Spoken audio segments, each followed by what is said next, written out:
Hello everyone, this is Visakha Miss from Visakha Classes and today I'm going to teach you MCOM Part 2 Advanced Accounting. So let's start the lesson. The first lesson, Audit of Ranges.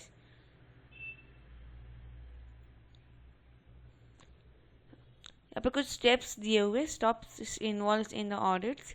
जैसे internal check करना पड़ता है. Internal check मतलब वहाँ पे आपको timely के current entry सब हुई या नहीं हुई है. ओपनिंग बैलेंस चेक करना पड़ता है. ओपनिंग बैलेंस किसके साथ चेक करना पड़ता है? SA 510 internal engagement opening balance issue by the ICAI. Posting, हमें सभी पोस्टिंग चेक करने पड़ते कि सभी पोस्टिंग बराबर है या नहीं. For example purchasing book, sales book की journals purchase, return book, sales return book, bill receivable books and bill payables books. इसके बाद आता है कंट्रोलिंग अकाउंट. अकाउंट के समरी लेजर्स या टोटलिंग जब हम टेली करते हैं बराबर है या नहीं है. Verification of personally accounting balance, हमें वेरिफिकेशन करना पड़ता है कि हमारा जो अकाउंटिंग बैलेंस है वो बराबर है या नहीं है as per the SA 505 internal conformance issue by the ICAI. इसको अंडरलाइन कर दोगे. वेरिफिकेशन ऑफ रियल अकाउंट सब बराबर है या नहीं, हमें वो सब चेक करना पड़ता है. सिक्योरिटी ऑफ इंडिविजुअल अकाउंट सभी बराबर है या नहीं, वो सब चेक करना है. टूल्स, हमने क्या क्या टूल्स यहाँ पे यूज़ किया हुआ है वो देखना रहता है. ट्रैकिंग डेटा फाइनल अकाउंट में हम जो बैलेंस लेके जाते हैं वो बराबर है या नहीं है. एनालाइजिंग रिव्यूज़ देना रहता है कि सभी जो working capital turnovers, current ratios, fix assets turnovers सभी बराबर है या नहीं है. ऑडिट ऑफ बोरोइंग लेजर्स में जो भी वाचर्स हो गए, परचेज जर्नल एंट्रीज हो गई या कैश बुक्स हो गई, ये सभी क्वेरी अराइज होती है तो उसके कुछ स्टेप्स दिए हुए उसी स्टेप से हमें फॉलो करना रहता है. सबसे पहले था ओपनिंग बैलेंस हमें चेक करना पड़ता है. ओपनिंग बैलेंस जो लास्ट ईयर का जो क्लोजिंग बैलेंस होगा वो न्यू ईयर के लिए ओपनिंग बैलेंस होगा. सभी पोस्टिंग बराबर है या नहीं, मतलब जो सर जर्नल एंट्री होनी चाहिए वो सर हमने जर्नल एंट्री की है नहीं. जिससे हमें परचेज सेल किया हुआ है, सेल हुआ या नहीं हुआ है, जो कैश बुक में हमने बराबर एंट्री की है नहीं, वो सब हमें चेक करना पड़ता है. Total, check the total of individual account of suppliers का इंडिविजुअल अकाउंट जो भी होता है वो भी हमें चेक करना पड़ता है. Agreements with the controlling account. The total of balancing of the individual supply account agree the total with the control account of the supply credit in the journal book. दो पार्टीज का generally book दोनों same है या नहीं है. Debit balance check करना पड़ता है. डेबिट बैलेंस में जो भी एंट्री हमने की वो सही है या नहीं है, सब देखना रहता है. उसके बाद कंपोजिशन ऑफ बैलेंस देखना पड़ता है. हमें चेक करना पड़ता है कि जो क्रेडिटर हमारा क्रेडिट और उनका डेबिट दोनों के एंट्रीज हमारी सेम है या नहीं है. अगर सेम नहीं है तो कुछ ना कुछ वहाँ पे प्रॉब्लम हुई है. डायरेक्ट कॉन्फ्रेंस का मतलब होता है कि जो हमारा डायरेक्टली बैलेंस क्रेडिट बैलेंस होता है उसके पैनल के सुटेबल एज द SA 505 के हिसाब से होना चाहिए. Trekking in the final account, taking the balance from the ledger account into schedule of creditor and from thereon grouping them on the final account. हम पहले लेजर अकाउंट से schedule creditor करेंगे, creditor से हम ग्रुप कर बना के उसको फाइनल अकाउंट में डाल देंगे. ऑडिट ऑफ सेल लेजर्स, अभी सेल लेजर्स के हिसाब से देखेंगे. जैसे यहाँ पर दिया है the audit of the sale ledgers customer ledger should be taken up only after the book of the primary entry. Sales day book, sales return book, main journal या कैश बुक के हिसाब से हमें देखना चाहिए. Opening balance, check the opening balance. Postings हमने अभी समझा दिया क्या होता है. टोटलिंग क्या होता है वो भी समझा दिया. Agreement, control book, credit balance, composite of balance सभी सेम पॉइंट है. हाँ, यहाँ पे फॉरेन करेंसी डेटर्स बैलेंस आता है. जो भी हमारे फॉरेन करेंसी आते हैं उसको हमें पहले एक्सचेंज करना रहता है रुपीज़ में. एक्सचेंज करने के बाद हमें उसकी एंट्री करनी रहती है. Adjustment in the profit and loss account as per the accounting section 11. ये सभी बाकी सब वही है. जर्नल लेजर्स में हमें कुछ पॉइंट्स पढ़ने वाले, जैसे why security of journal ledger is done, what is done before the search of securities, how the securities of the journal ledger is done. अब क्यों होता है वो सब यहाँ पे नीचे लिखा हुआ है. जैसे कंप्लीट रिकॉर्ड होना चाहिए. एंड ऑफ द ईयर में हमें बराबर हमारे पास लायबिलिटी और एसेट्स का बराबर बैलेंसिंग होना चाहिए. Value of the closing balance of asset and liability are properly values होने चाहिए. कुछ भी इनकम अराइज करने के लिए हमें कुछ भी गड़बड़ करना नहीं चाहिए. Disclosure the balance closing balance of asset and liability are properly classified and disclosed in the balance sheet. The amount of the income and expense are properly disclosed in the profit and loss. What is done before the security? Before making the security of general ledger, auditors should ensure that the following audit process has been duly completed. और क्या क्या उसको देखना चाहिए?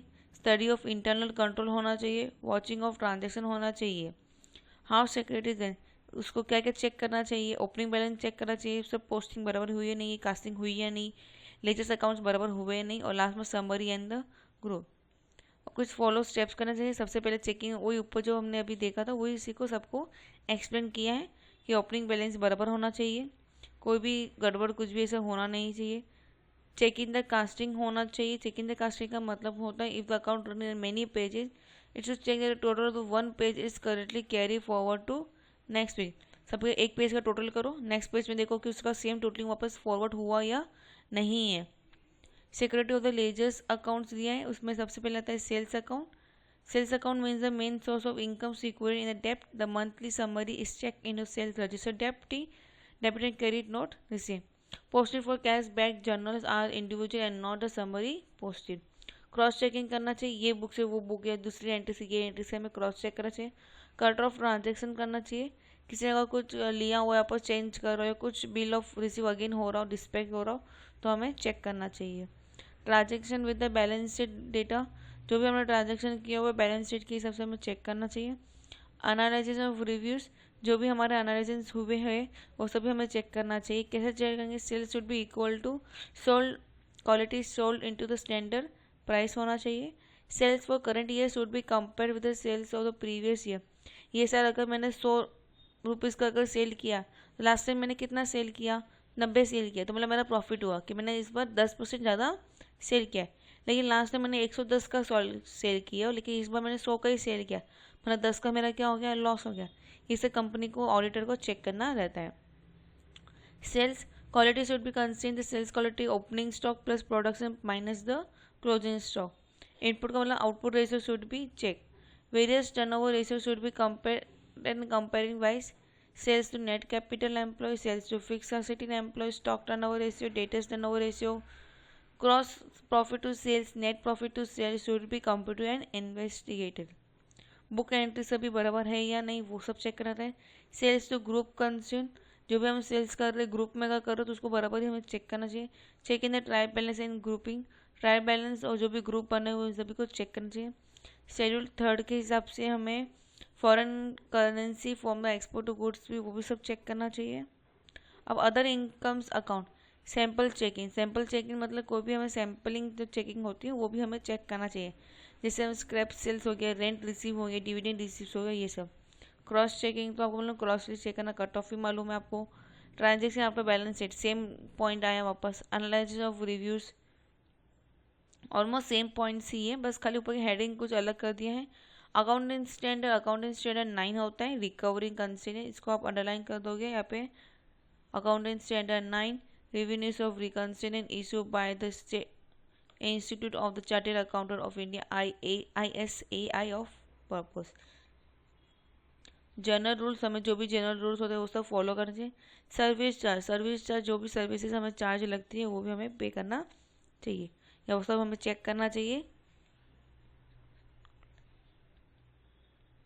Interest earn time based on the rate of accrue. Loan agreement, किसी ने loan लिया 1 लाख रुपए का, ही payable 20% per year, interest for year will be rupees 20,000 if only rupees 50,000 were received till the year end।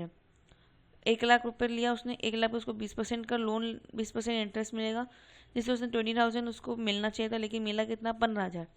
लेकिन अभी 5,000 बाकी है, तो 5,000 जब बाकी है तो नेक्स्ट टाइम जब हम बुक में लिखेंगे वो 20,000 प्लस ये 5,000 कितना होगा? 25,000।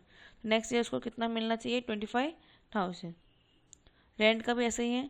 रेंट अगर एग्रीमेंटली किया है कि just if the rent agreement state the rent of ₹1,000 is payable per month, हर एक महीने के हिसाब से 1,000 रुपये, लेकिन उसका टोटली 12 पूरा साल का कितना होता है? 12,000। लेकिन अगर वो 10,000 रिसीव करता है एंड ऑफ द रेंट तो 2,000 बाकी होता है, तो अगले साल क्या करेगा? वो 15,000 पहले से उसको पे करना पड़ेगा। Royalty means the charges for use to know how patent and trademark, copyright, royalty acquired as per the trade of acquiring agreement. Dividend, जो शेयर्स को डिविडेंड, शेयर होल्डर्स को डिविडेंड्स मिलता है वो। Periodic income, periodic income means the income credited to the current year profit and loss account. ऐसा income जो current year के profit and loss में क्रेडिटेड हो जाता है। परचेस अकाउंट, क्रॉस चेकिंग, वही सब वापस चेक करो, उसमें कट ऑफ कितना, ट्रांजेक्शन्स कितने, वो सब हमें परचेस के भी सेल। पेज नंबर 15 पे एक सम दिया हुआ है जिसमें यहाँ पे कुछ उन्होंने बैलेंसेस दिया हुआ है। अब इसमें क्वेश्चंस हमें पूरा एक सम बनाना, लेकिन अभी एग्जाम में इतना सम आने वाला नहीं है। बस किस तरीके से कुछ पूछे कि ऊपर इतना बड़ा अगर कुछ क्वेश्चन दिया है तो नेम ऑफ द लेंजर्स कौन है, किसके नाम पे बना हुआ है, विनती अकाउंट के नाम पे, तो विनती अकाउंट लिख दिया जैसे। फिर हमने नेम ऑफ द अकाउंट कौन है, विनती अकाउंट। फिर आगे क्या है, पीरियड ऑफ लेंजर्स कब से कब है, हम देखेंगे यहाँ पे डेट्स 2021 से लेकर 2022, तो 2021 से लेकर 2022। इस तरीके से हमें यहाँ पे सम कर देना है। सम इतना आने वाला नहीं है इसलिए इतना कुछ देखने की जरूरत नहीं है, लेकिन किसका मतलब क्या होता है खाली इतना ही ये सब लेसन में आपको समझना है। पेज नंबर 25 पे आ जाएंगे जिसमें यहाँ पे ये सभी सम वैसे ही उसी तरीके से करना है। नीचे भी पढ़ेंगे ऑडिट ऑफ मेन जर्नल के कंसर्न के adjustment entry, closing entry, rectification entry, entry which can not be accuse, ये सब दिया हुआ है। अब इसमें कुछ point to keep in the mind क्या है, वही वापस ओपनिंग एंट्री, रेस्टिकेट एंट्रीज देखना है कि बराबर है या नहीं है। सपोर्टिंग डॉक्यूमेंट्स, क्या क्या डॉक्यूमेंट्स हमने यहाँ पर डाले हुए, वो एडजस्टमेंट एंट्रीज बराबर है या नहीं, वो सब देखना है। उसके बाद journal entry not supported by the any watches like bills, contracts, वो सब देखना है हमें। फिर नॉन स्टैंडर्ड जर्नल एंट्रीज देखेंगे। अब balance sheet auditing, meaning of balance sheet auditing का मतलब क्या होता है, बीना apply verify verification of income and expense account, assets and liability as well. This is due to the two reasons: increase in size of business unit and component of the account. The balance sheet auditor consider verification of all the balance sheet item along with the examination of expense and income accounting which are so closely related to those items that if it cannot be properly verified without a search analysis and the testing.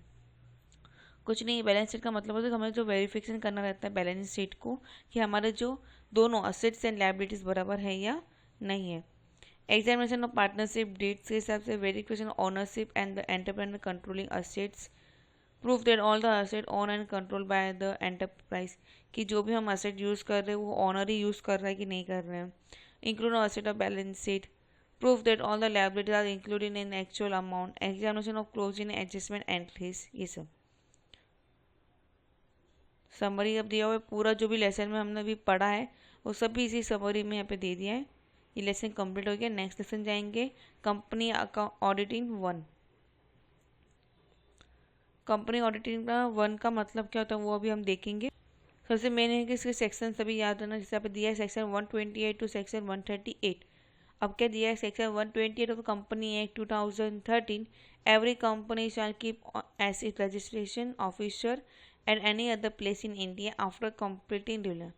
क्या क्या record होना चाहिए, all the sum of money receive in spend relative matter, all sales and purchase, all asset and liability, such cost recording received by the central governments in the case of company regarding product process manufacture and mining activities। जो भी रहेगा हमें सभी के इसको records बना के रखना है।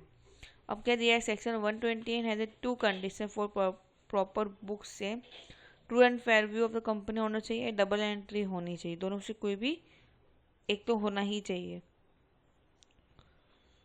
Branch returns in the case of any branch it should ensure that a proper summary inquiry return to transactions occurred to the central registration office।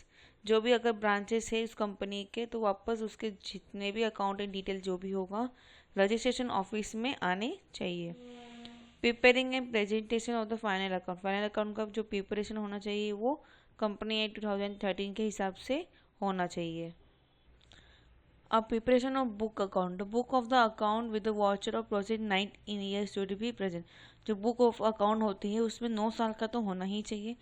Financial statement of relative financial year, अब क्या होना चाहिए, annually account of profit and loss of income expense case में भी balance sheet togethering with the director report should be laid by the board of director before every annual general meeting और regarding period is called the financial year. जो एक book होती है जिसमें हमें पूरा सब कुछ जो भी हमारी मीटिंग हो गई है वो और बाकी जो प्रॉफिट एंड लॉस और बैलेंस शीट जितने भी होते हैं वो सभी उसमें हमें होना चाहिए। The financial year in such a case may be less or equal or more than the calculating the year with the maximum 80 months and its ending date of the financial statement of final account shall be generally not posted date of the AGM by more than the 6 months unless the permanent or registration of companies। बोला गया है कि आप पे कम ज़्यादा से ज़्यादा 18 महीने के लिए फाइनेंशियल ईयर होगा तो उसमें कुछ प्रॉब्लम नहीं है कैलेंडर के हिसाब से। प्लस कि जो हमारा एजी है जो हमारी मीटिंग होती है उस टाइम उससे 6 महीने बाद पहले हमारा मीटिंग सभी यहाँ पे ख़त्म हो जानी चाहिए। रिस्पॉन्सिबल डायरेक्टर जो भी डायरेक्टर्स की रिस्पॉन्सिबिलिटी कंपनी एक्ट के हिसाब से फॉलो करनी चाहिए। मेंटेनेंस सिक्योरिटी बुक्स जैसे registration of member, index of member, registration index और डेटर्स होल्डर, ये जो भी register of charge, minute book सभी हमें यहाँ पे बराबर से होनी चाहिए।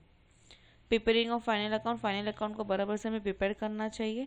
प्रॉफिट एंड लॉस को फॉलो करना चाहिए जिसे यहाँ पे दिया है कि कंपलसरी इन वर्टिकली फॉर्मेट में होना चाहिए।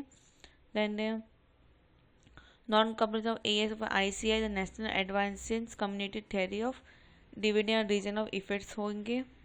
एक्सपेंसेस क्या क्या दिया है, specially classified company like banking, insurance, electricity, government generating, when and when the center government except any company modified, ये सब।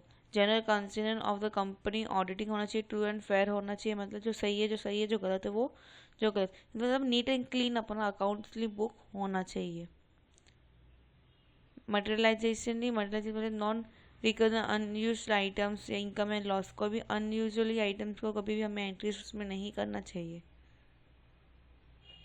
Analyzation and studies होना चाहिए with given the previous year figure the proper security should be made, security might be help of the various ratios, जो भी ratio से पहले के year को ये साल के ईयर को हमें कंपेयर करना चाहिए। अकाउंटिंग पॉलिसीज बराबर फॉलो चाहिए। इंटरनल कंट्रोल्स होना चाहिए। इंटरनल कंट्रोल्स मतलब जो कंपनी की इंटरनल कंट्रोल की बराबर सेल्सिंग हो रहा है या नहीं हो रहा है, बराबर हम सब ऑडिटर सब कुछ सब काम बराबर कर रहे हैं नहीं कर रहे, वो सब इंटरनल कंट्रोलिंग होना चाहिए। ऑडिटर अप्रूवल बहुत इंपॉर्टेंट है कोई भी कंपनी के लिए।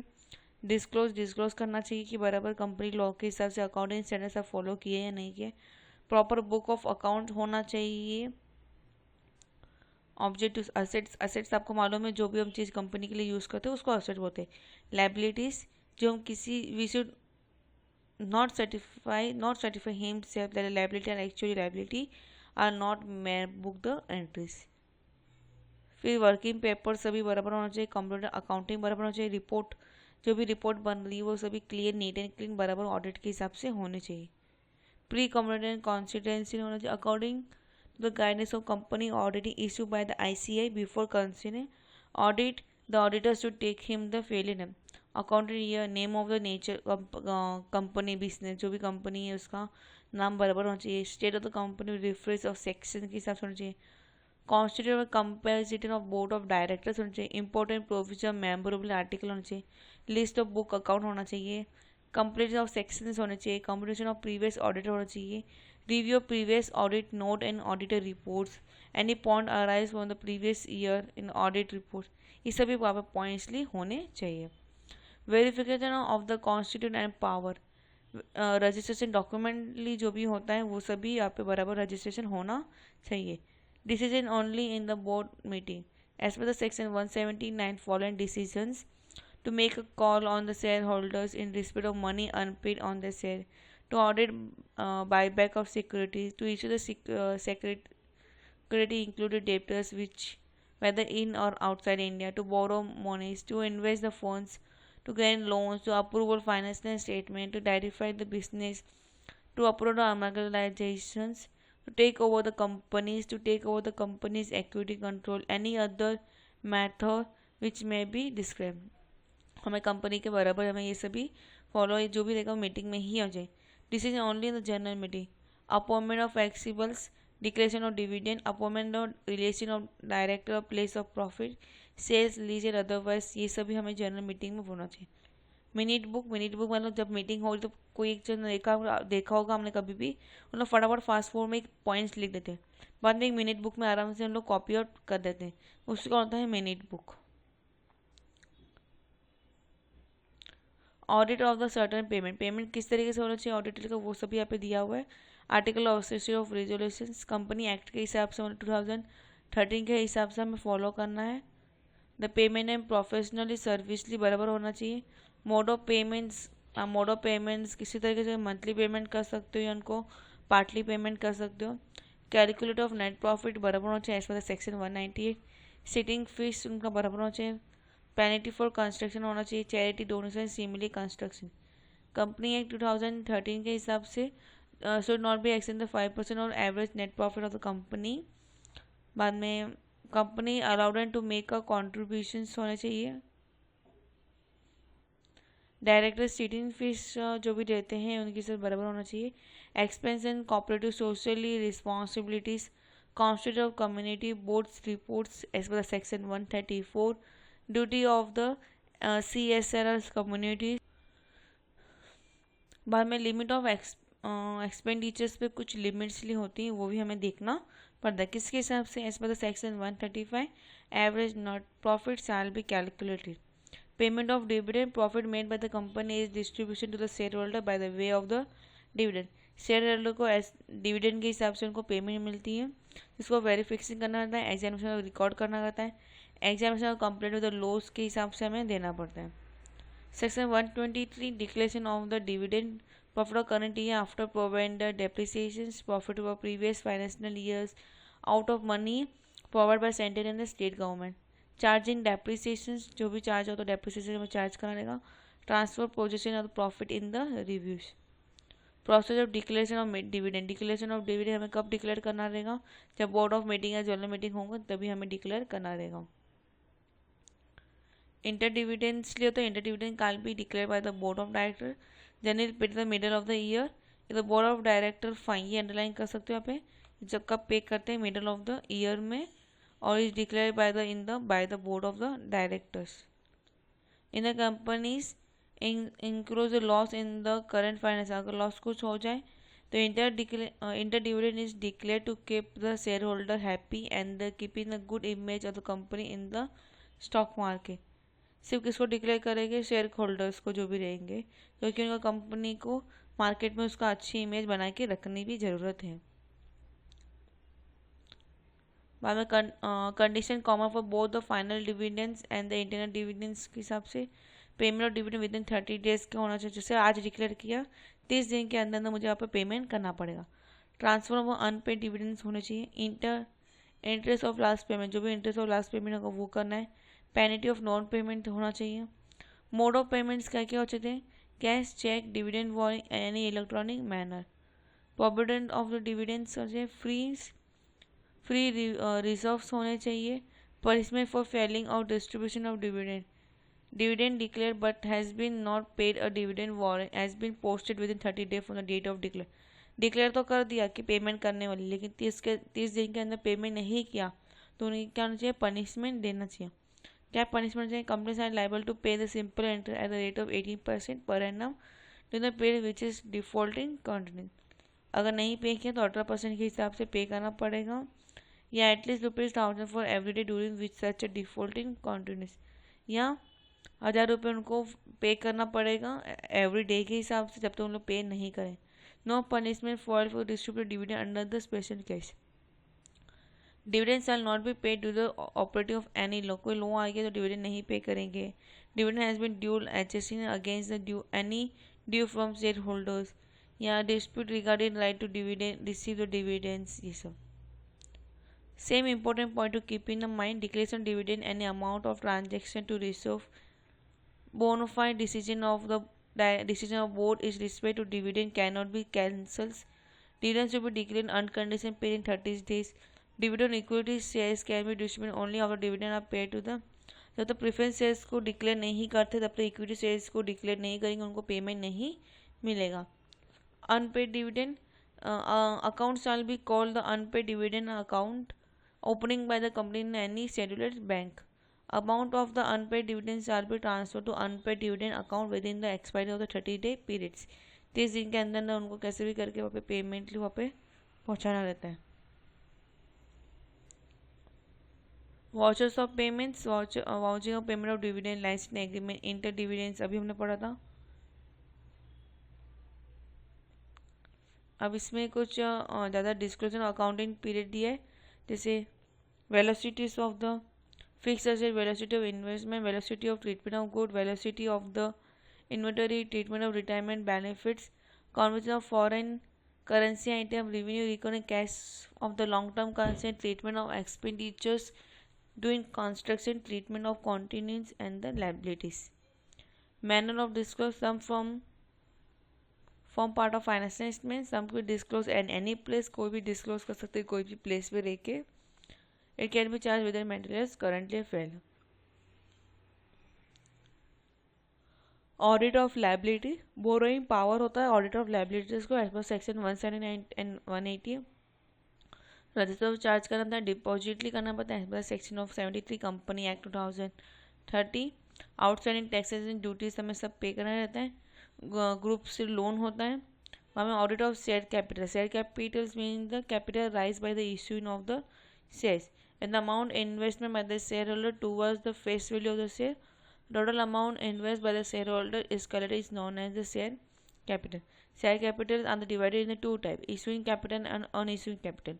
Issuing capital are divided into two types: subscribing capital and unsubscribing capital. Subscribing capital called known as the free type, call up capital, uncalled capital and reserve capital. And the call up capital are divided by the two type, paid up capital and call in RR.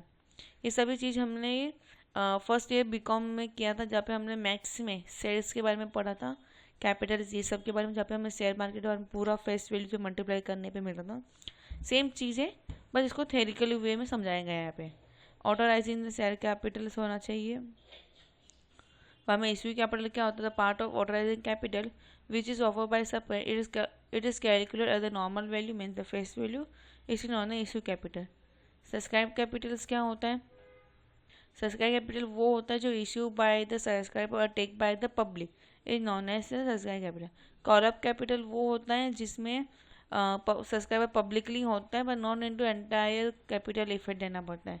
The call up capital is plotted by the subscriber capital which is being called और demand by the company to be the paid.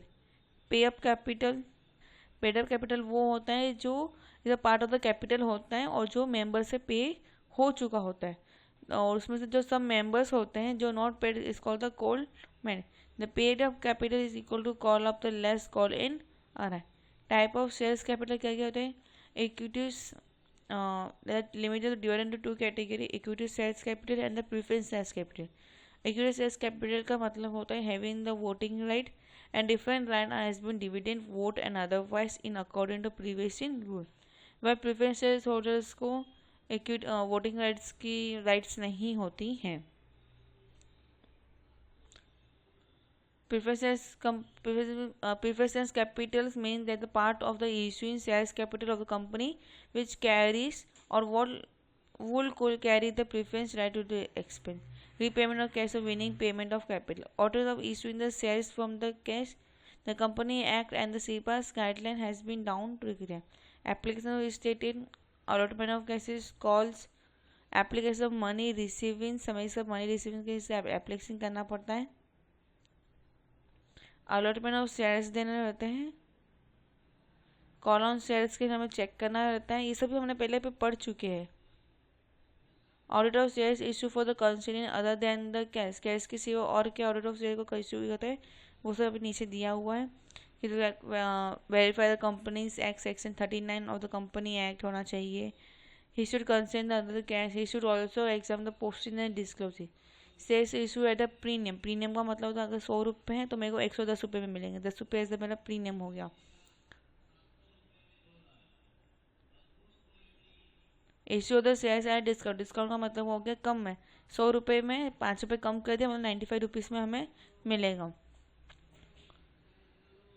Call in advance, advance में जो पैसा advancely हमें पहले से ही मिल जाता है उसको बोलते हैं कॉल रिसीव इन एडवांसली। Call in arrear unpaid amount on the call is non as call in arrear, और कॉल इन अरियर का interest rate call in arrear का should be not exceed to 5% होना चाहिए। Issue of the bonus share, bonus share का मतलब क्या होता है, जो नॉर्मली वैल्यू होता है, जो equal amount of the capitalisation of share holder होता है, उसी को बोला जाता है बोनस इशूज। और जो bonus issues are and the shares are non as the issues को बोला जाता है बोनस इशूज, और शेयर्स को बोला जाता है बोनस शेयर्स। लीगली प्रोविजनली होना चाहिए। बाद में ऑडिट का प्रोसेस, जो भी ऑडिट का प्रोसेस होता है वो पूरा फॉलो अप करना चाहिए। बाद में आते हैं audit of format of shares के लिए भी बराबर होना चाहिए। Audit provision for format of shares के लिए भी क्लियर डेट होना चाहिए।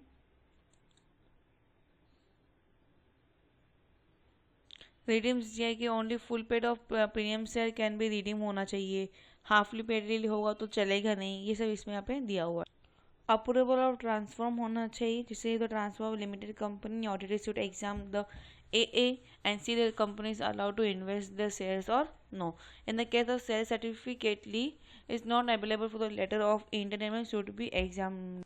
और in the case of share certificate is not available, the letter of intent should be examined. अगर share certificate नहीं दिया गया तो letter of intent should be examined.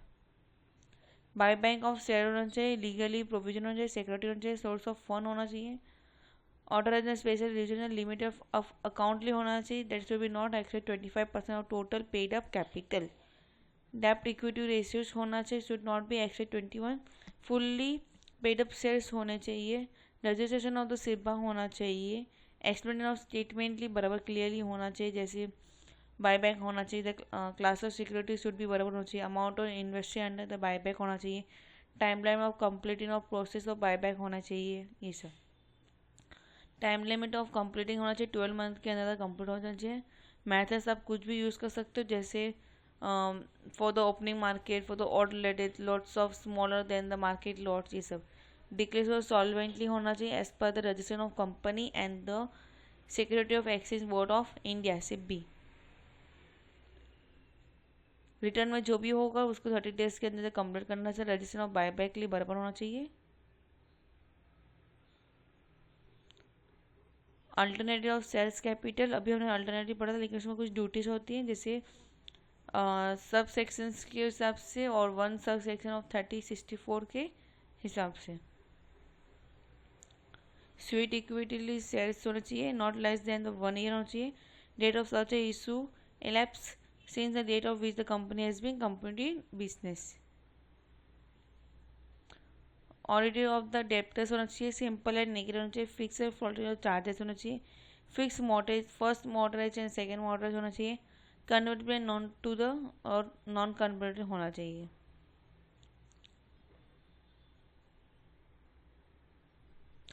Debtors issue by the discount, discount अभी आपको मैंने बताया था जो फेस वैल्यू से भी कम होता है उसी को बोलता है डिस्काउंट बोला जाता है। Debtors issue at the debtors issue at the premium, same चीज़, जो प्रीमियम से एक्सचेंज होना चाहिए नॉर्मल वैल्यू मतलब फेस वैल्यू।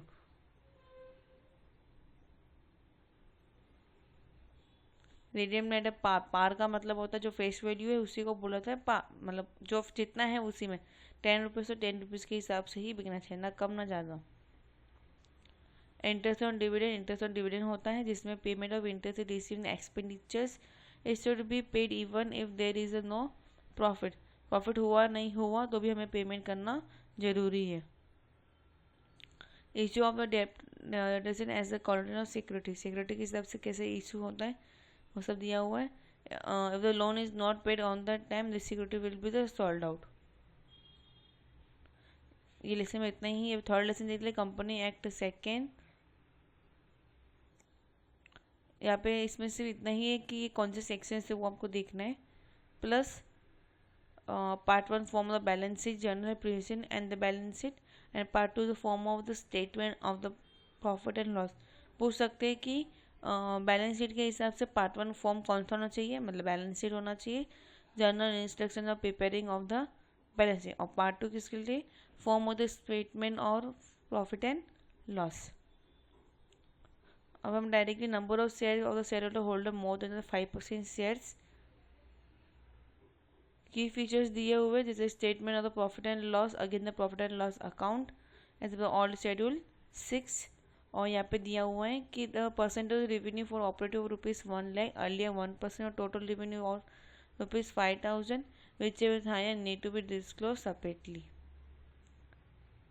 और यहाँ पे comparative analysis between the old schedule 6 and old schedule 3 दोनों के बीच में कंपेरेटिव किया कि दोनों में से क्या है या नहीं। शेड्यूल 6 में क्या था और शेड्यूल 3 में क्या। शेड्यूल 3 न्यू है, शेड्यूल 6 ओल्ड है, जिसे यहाँ पे हॉरिजॉन्टल वर्टिकली फॉर्मेट करते हैं, यहाँ पे सिर्फ वर्टिकली फॉर्मेट किया जाता था। यहाँ पे टर्नओवर 100 करोड़ और more than but less than 500 crore. यहाँ पे 100 करोड़ और more and turn off to nearest lakh million और करोड़ द डेसिमल देयरफॉर।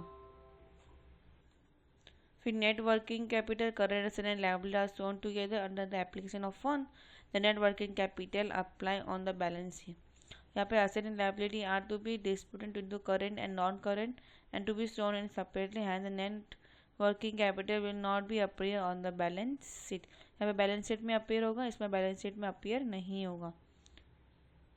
यहाँ पे पूरा ऐसा ही इसका पूरा डिफरेंशिएट दिया हुआ है। ये एक बार अच्छे से रीड कर देना कि एग्जाम में इसमें से कुछ भी क्वेश्चन आपको पूछने आने के चांसेस हो सकते हैं। अब फॉर्मेट ऑफ शेड्यूल, ये भी कुछ फॉर्मेटली दिया हुआ और ये फॉर्मेट के हिसाब से ये जो नंबर्स हैं ABCDEF ऐसा पूछ सकते हैं। फॉर्मेट ऑफ शेड्यूल 3D, तो फॉर्मेट ऑफ शेड्यूल 3D किसका है, part 2 the format of the statement of profit and loss. इस तरीके के क्वेश्चन आपको पूछे जा सकते हैं। ये F किसका था, general instruction of the preparing of consolidated of financial statement. अब जनरल इंस्ट्रक्शंस लिए हमें पूरा एक्सप्लेन किया हुआ कि जनरल स्टेटमेंट क्या होता है। नैरो डिस्क्लेशन होना चाहिए, कंपनी एक्ट 2006 के हिसाब से पूरा फॉलो करना चाहिए। हमें टर्नओवर राउंडिंग ऑफ दिया हुआ है कि लेस देन 1 लाख के करोड़ रुपीस होगा टू बी नियरेस्ट 100,000 लाख और द मिलियन और decimal therefore 100 crore rupees or more to be nearest lakh million or crore decimally. Therefore, one of the unit of measuring is used. It should be used uniformly in the financial statement. Part 1 का form of balance sheet का एक पूरा format दिया हुआ जिसमें यहाँ पे equity shares दिए हुए, shares capital, revenue and surplus, money receive दिया हुआ है। हमें non current liability, current liabilities दिए हुए, फिर non current assets and the current assets दिए हुए, दोनों को जब माइनस करेंगे हमें यहाँ पे टोटली मिल जाएगा। जनरली इंस्ट्रक्शनली पूरा दिया हुआ है यहाँ पे कि इट शुड बी अस्यूम है तो ड्यूरेशन ऑफ द 12 मंथ होना चाहिए। यहाँ पे पूरा इसमें फॉर्मेट दिया हुआ जो हमने पहले भी TY में पढ़ा हुआ है और MCOM में भी पढ़ा हुआ कि बैलेंस शीट कैसे बनाते हैं और प्रॉफिट एंड लॉस कैसे बनाते हैं और किस चीज़ में क्या आना चाहिए, रेवेन्यू सरप्लस में क्या होना चाहिए, करंट असेट्स में क्या होना चाहिए, करंट लायबिलिटीज़ में क्या होना चाहिए, वो सब अभी यहाँ पे उनको लिखा हुआ है और उसको एक एक पॉइंट को एक्सप्लेन किया। इतना कोई डीपली जाने की ज़रूरत नहीं है, हम डायरेक्टली नीचे आ जाए। यहाँ पे ऑब्जेक्टिव्स दिए हुए हैं और जिसके ऑब्जेक्टिव्स के आंसर्स आपको आसानी से यहाँ पे मिल जाएंगे पीछे दिए हुए टेक्स्ट बुक के पीछे ही। यहाँ पे जैसे ख़त्म हो रहा है यहाँ पे आप देख सकते हो इन सभी के आंसर्स यहाँ पे दिए हुए और ये सभी राइट्स है। अब हम नेक्स्ट लेसन में चले जाएंगे, 4th लेसन, ऑडिटर रिपोर्ट्स। यहाँ पे दिया हुआ है कि any internal auditor or the independent external auditor of the result or internal external auditors perform a legal audit और सब dividing is non as auditee. The report of secretary providing to the user such as individual, group or person, a company, account, government or even the general public are other known as assignee result of audit. अभी audit को एक report बनाना पड़ता है, वो report किस तरीके से होना चाहिए वो पूरा इस लेसन में बताया गया है।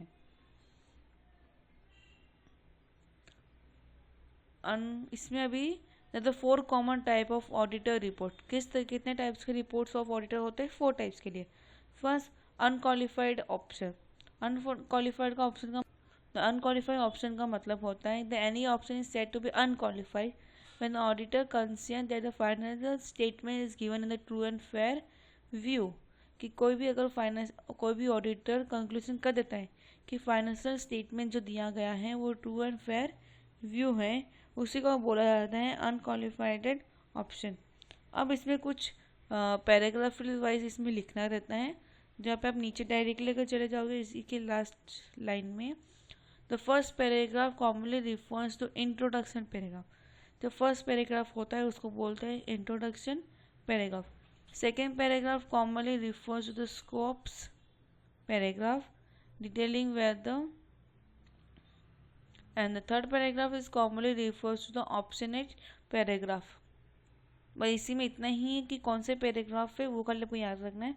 First paragraph introduction paragraph, second paragraph scope paragraph and third paragraph is the optional paragraph. अब क्वालिफाई ऑप्शनली रिपोर्ट्स। अब क्वालिफाइडली ऑप्शनली रिपोर्ट्स का मतलब होता है, यहाँ पे देख सकते हो कि दिया है कि 1 और 2 टाइप ऑफ सिचुएशन होता है which not complete with the journal accepted accounting principle is not a qualifiedly option. This type of option is very simple to unqualified or the clear the option. But the report state that the financial statement are the finally present with a certain accepted which is otherwise misleading. The two type of situation, first single dividend from the accounting principle होता है और दूसरा limit of the scopes होता है। Limit of scope का मतलब क्या है? Type of qualify occur where the author could not be audit one or more area of the financial statement. एक या दो ही एरिया को वो फाइनेंशियली कर सकता है, उससे ज़्यादा वो कर नहीं सकता है। अब इसमें क्या दिया गया है कि बट भी explanatory paragraph it's added to explain the reason. Same चीज़ है, बस एक्सप्लेनेटरी पैराग्राफ को और यहाँ पे ऐड कर देंगे। हम अभी नीचे आ जाएंगे। ड्यू टू द पैराग्राफ यहाँ पे एक्सपर्ट फॉर ऑप्शन एक मेन पॉइंट है, उसको अंडरलाइन कर दोगे। डिस्क्लेमर ऑफ ऑडिटिंग होता है जिसमें यहाँ पे दिया हुआ कि XY company limited the company as per the December 31st 2017 के हिसाब से the financial statement are responsible for the company management. फिर auditor report under the company act 2030 के हिसाब से फॉलो करता है एज पर द सेक्शन 143। अभी क्या क्या कंटेंटली होना चाहिए वो सभी यहाँ पे पॉइंट्स दिए हुए हैं। अकाउंटिंग साल report whether the accounting given है ट्रू और फॉल्स, वो भी चेक करना है कि ट्रू है फॉर फेयर व्यूज बराबर है या नहीं है। The auditor report should also state that the best of knowledge होना चाहिए। ऑप्शनली प्रॉपर बुक ऑफ अकाउंटली बराबर है नहीं, एज पर द लॉ के हिसाब से है नहीं, वो सब यहाँ पे चेक करना पड़ता है। फिर हम recommend of the given company auditor report as per the section 164 sub section 2 of the company 2013 के हिसाब से है या नहीं है। Opinion of auditor commenting of the completing of the accounting stand in the case of failure, the auditor in the phase 2 consider। Note करना रहता है कि उसने बराबरली जो प्रोविजन बनाए हुए हैं कि वो सभी बराबर है नहीं as per the company act 2013 के हिसाब से। Signature auditor reports. Signatory auditor report मतलब उसको जो ऑडिटर बना दिया गया है उसके बाद उसको सिग्नेचर और वेरीफाई करने के बाद ही वो रिपोर्ट को मीनिंगफुली कहते हैं।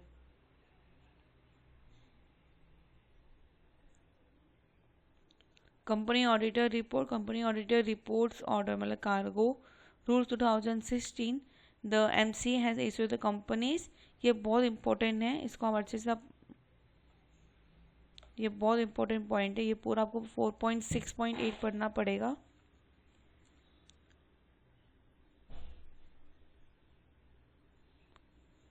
Obligation report of beach of the loans law दिया हुआ कि क्या क्या लॉस हमें फॉलो करना चाहिए।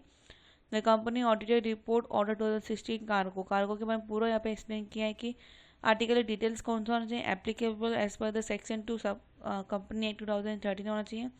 Banking company section 5 sub section C of the company regulation act 1949। Insurance company 1938। Company licence graded as per section 2013। 1 person company 62 sub section 2 of the company act 2013। The small company under section 2 subsection 45 of the company Act 2013 के हिसाब से the turnover which as per the last profit and loss does not exceed rupees 2 crores or such a higher amount has been paid which is shall not be more than the 20 crores।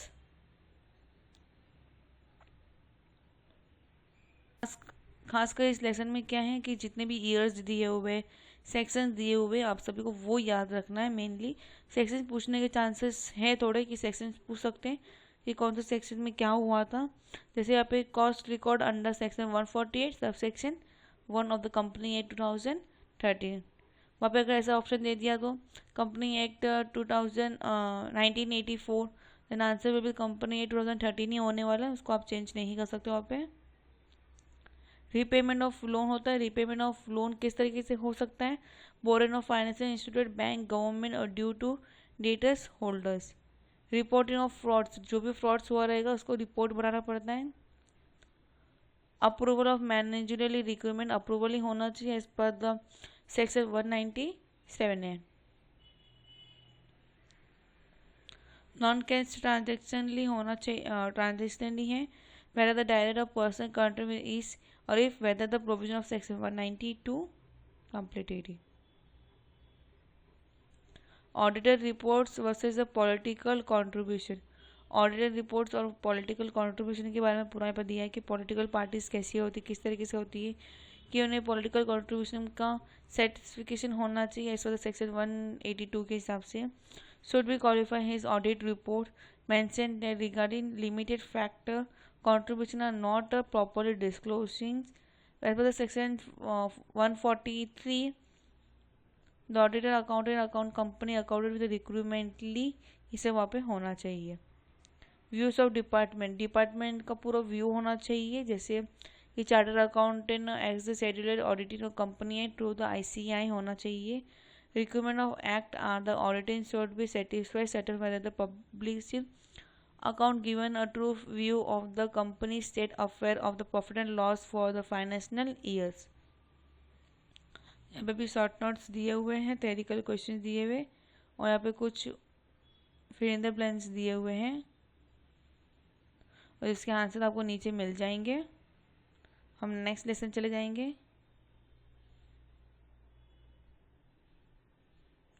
Fifth lesson new standard on auditing and auditing standard 2210 and 220। Directly हम पढ़ेंगे यहाँ पे need and auditing standard international formation of auditing ICAI established in 1973। The International Auditing and Standard Board IAASB was established to improve the quality and uniformity of practice throughout the world. The board issued the international standard on the auditing ISAI. The IT also issued the guideline of the application of the ISAI। अगर अपन देखा जाए तो nationally level अगर देखें तो national level has been institute of the chartered accountant in India established in 1949। हम नीचे आ जाएंगे, यहाँ पे ये मेन पॉइंट है, ये पैराग्राफ बहुत इंपॉर्टेंट है। In this chapter we will क्या क्या हम स्टडी करने वाले वो यहाँ पे दिया हुआ है directly. SA 2000 declare with the basic principle that govern auditing and the SA 200A declared with the objectives and the scope of the audit and financial statement, SA 210 on aggregate the term of auditing engagement, and SA 220 on qualified control of audit and the financial statement। अब एक एक करके हम पढ़ने वाले हैं। The draft auditing standard is the first prepare and comment on the same are called for the form of the members। Institute of Chartered Account of India is a member of the International Fabric of the Accounting।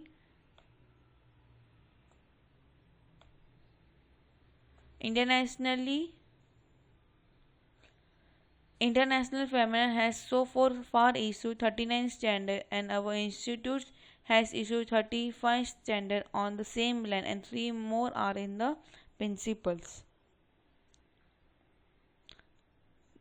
वापस वो processing दिया है। अभी हम पढ़ेंगे SA 200। SA 200 कब से effect हुआ है, ये क्वेश्चन आ सकते हैं कि ये कब इफेक्ट होता है। तो SA 200 इफेक्ट आफ्टर अप्रैल 1 2010 में। अब इसका हॉनर ऑफ हॉस्टेड क्या क्या है। The auditor should maintain the integration and should be straight forward and the honest and in he should not have the any vested interested. और इसमें ज़्यादा और कुछ क्वेश्चन पूछेंगे नहीं इसके थ्रू, तो हम डायरेक्ट अभी नीचे आ जाएंगे। पेज नंबर 120 पे आना है। फाइनेंशियल स्टेटमेंट अब हम पढ़ने वाले हैं SA 200A। The profit and loss accounting cash flow statement explaining note on the same. अब ये कब इफेक्ट हुआ था? 1 अप्रैल 1985 को इफेक्ट हुआ था। इसके कुछ ऑब्जेक्टिव से क्या क्या है ऑब्जेक्टिव दिए हुए, after the following all the accounting policy practice and legal agreement होना चाहिए। उन्हें क्या फॉलो करना वो सब यहाँ पे दिया हुआ है। स्कोप्स दिए हुए कि auditor of bank is expected to perform his duties as per the banking accounting होना चाहिए। Before starting this work auditor should go to the PLM internal controlling systems. The auditor always start with a word like on the base of the evidence produced before me। ये सब यहाँ पे word उनको जब भी हम report बना रहे हो तो ये लाइन वहाँ पे यूज होना चाहिए, on the base of the evidence produced before me. उसके बाद जो भी उन्होंने लिखना है वो यहाँ पे लिख सकते हैं। ऐसे 2010 के हिसाब से the standard dealing with the auditor responsibility agree in the term of audit engagement with the management and those changes with the government also known as a TCWG। अब इसका इफेक्ट कब हुआ था? आफ्टर द अप्रैल 1 2010 के बाद इसका effect वहाँ पे होने लग गया था। अब इससे इसके स्कोप्स ऑफ दिए हुए हैं।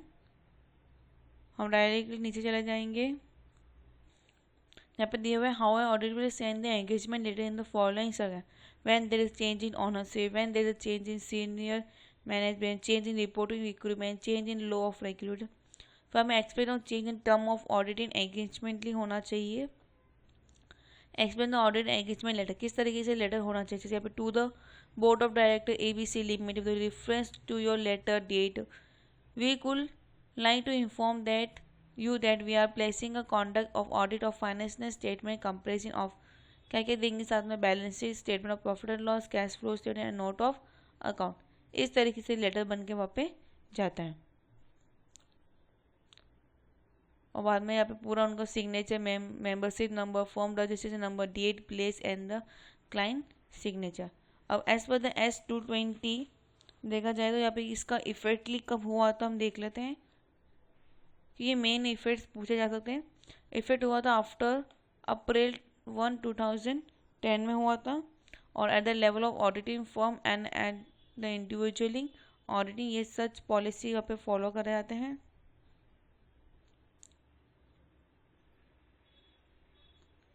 इस लेसन में और कुछ नहीं है, ये वाले सब लेसन में हो गया। यहाँ पे ऑब्जेक्टिव समरी दिया हुआ है, पूरा समरी यहाँ पे पढ़ भी लोगे तो आपको ये लेसन आपको क्लियर हो जाएगा।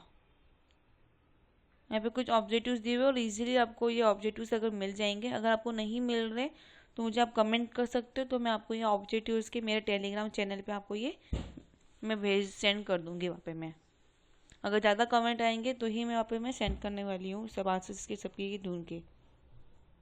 नेक्स्ट आते हैं standard of auditing 230, 240 and the 300। अब यहाँ पे नीचे हम देख लेते हैं, यहाँ पे दिया गया है this standard of deal with the documentation to the preparing for audit of the financial statement. ये सब जो ऑडिटिंग दिए गए किस लिए होते हैं? डॉक्यूमेंटली प्रिपेयर करना रहता है। किसके लिए? फाइनेंशियल स्टेटमेंट के लिए। Documentation refers to working paper prepared and obtained by the auditor. There are to be written by him during the concern of auditor. Auditor collect a number of paper. They are called the documents or the working paper. जो भी paper auditor collect करता है उसको बोलते हैं document बोल सकते हो या वर्किंग पेपर बोल सकते हो। और उसकी क्या क्या utilize and useful of working paper. Documentation mean the evidence the base on which the auditor draw the final conclusion.